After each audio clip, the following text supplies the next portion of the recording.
warahmatullahi wabarakatuh. Perkenalkan, nama saya Nela Resti. NIM saya 2007505. Prodi saya Pendidikan Kesejahteraan Keluarga. Pada video kali ini saya akan membahas makalah mengenai unsur senyawa dan campuran. Unsur. Menurut Sujana, unsur adalah zat yang tidak dapat diuraikan menjadi zat lain yang lebih sederhana.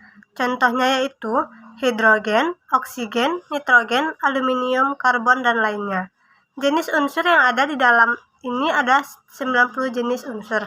Berkat kemajuan ilmu pengetahuan, kini para ahli telah berhasil membuat beberapa unsur baru. Saat ini telah dikenal 114 jenis unsur dan mungkin masih akan bertambah lagi.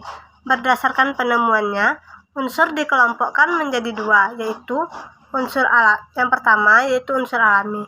Unsur alami adalah unsur yang merupakan unsur murni yang didapat di kulit bumi. Unsur alami sampai saat ini sudah ditemukan 90 unsur. Contoh unsur alami yang sangat bermanfaat bagi kehidupan adalah oksigen. Sedangkan unsur yang paling banyak di dalam adalah hidrogen. Yang kedua yaitu unsur buatan. Unsur buatan adalah unsur yang dibuat di dalam laboratorium yang biasanya berusia pendek. Contoh unsur buatan adalah teknetium, curium, berkelium, dan masih banyak lagi.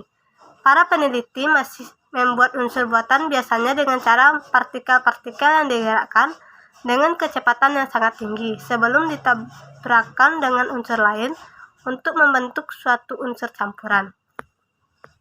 Contoh dan pemanfaatan di bidang boga. Unsur dapat dikelompokkan menjadi dua bagian, yaitu unsur logam dan unsur non-logam.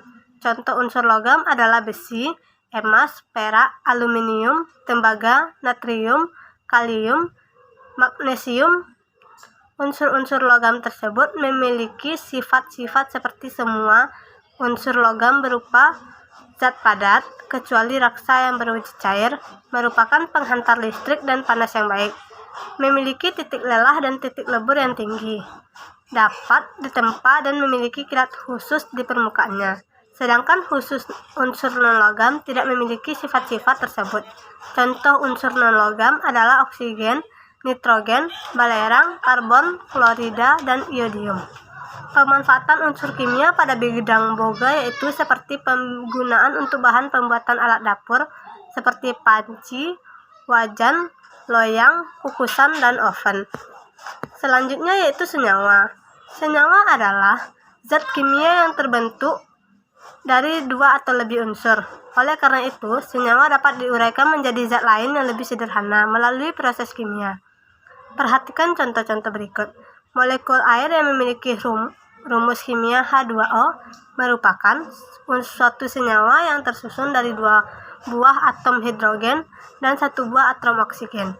Para ilmuwan mendefinisikan senyawa yaitu zat tunggal yang dapat diuraikan menjadi dua jenis atau lebih zat yang lebih sederhana dan reaksi kimia.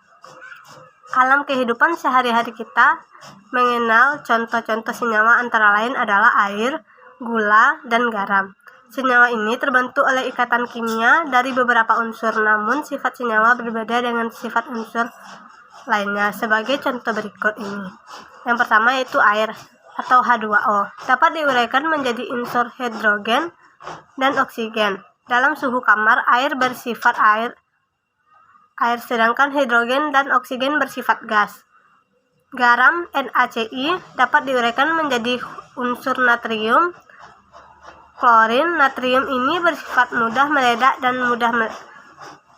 dan sedangkan klorin berwujud gas yang berbau seperti kaporit dan beracun. Sedangkan natrium, klorida atau garam tidak bersifat mudah meledak dan tidak beracun. Pemanfaatan senyawa pada bidang boga seperti penggunaan bahan dapur seperti gula, garam, dan air. Selanjutnya yaitu campuran. Campuran adalah kombinasi atau gabungan beberapa zat yang terbentuk tanpa melalui reaksi kimia.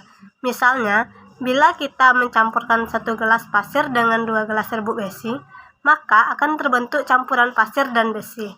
Contoh lainnya, bila garam dapur dilarutkan dengan air, maka akan terbentuk campuran antara air dengan garam. yang disebut larutan garam. Hal ini menunjukkan bahwa zat-zat yang membentuk campuran tidak memiliki komposisi yang tetap. Artinya, kita dapat membentuk campuran dengan mencampurkan berbagai zat dengan perbandingan yang tidak tetap.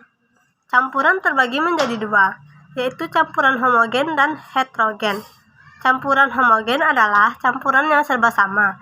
Contohnya udara, larutan garam dapur, campuran alkohol 70% dengan air, dan bensin, di mana zat penyusun campurannya sangat sulit untuk dibedakan dan tidak terlihat lagi bahan semulanya. Campuran heterogen yaitu campuran antara dua zat atau lebih masih nyata sifat masing-masing. Contoh campuran terigu dan gula pasir, serbuk besi pasir. Komponen-komponen dalam campuran dapat dipisahkan secara fisika.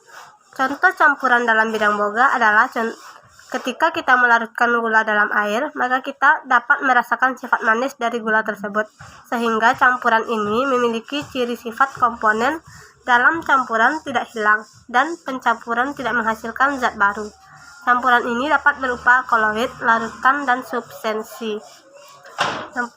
Larutan. Larutan adalah campuran yang bersifat homogen atau serba sama sehingga tidak dapat dibedakan lagi antara pelarut dan zat terlarut. Hal ini dikarenakan campuran homogen memiliki komposisi yang sama pada setiap bagiannya. Contohnya yaitu larutan gula dan air tidak dapat dibedakan lagi dengan air. Yang kedua yaitu suspensi. Suspensi adalah larutan yang bersifat heterogen antara komponen masih dapat dibedakan. Contohnya campuran antara kapur dan air. Kita masih dapat melihat kapur dan airnya. Campuran suspensi nampak keruh dan tidak stabil. Dan yang terakhir adalah koloid. Contoh koloid yang mudah adalah santan dan susu. Sepintas tampak koloid ini seperti larutan homogen, namun jika dilihat dengan mikroskop akan terlihat heterogen. Campuran ini tidak dapat disaring dan dengan saringan biasa. Sekian dari saya. Apabila ada kata yang salah mohon dimaafkan. Assalamualaikum warahmatullahi wabarakatuh.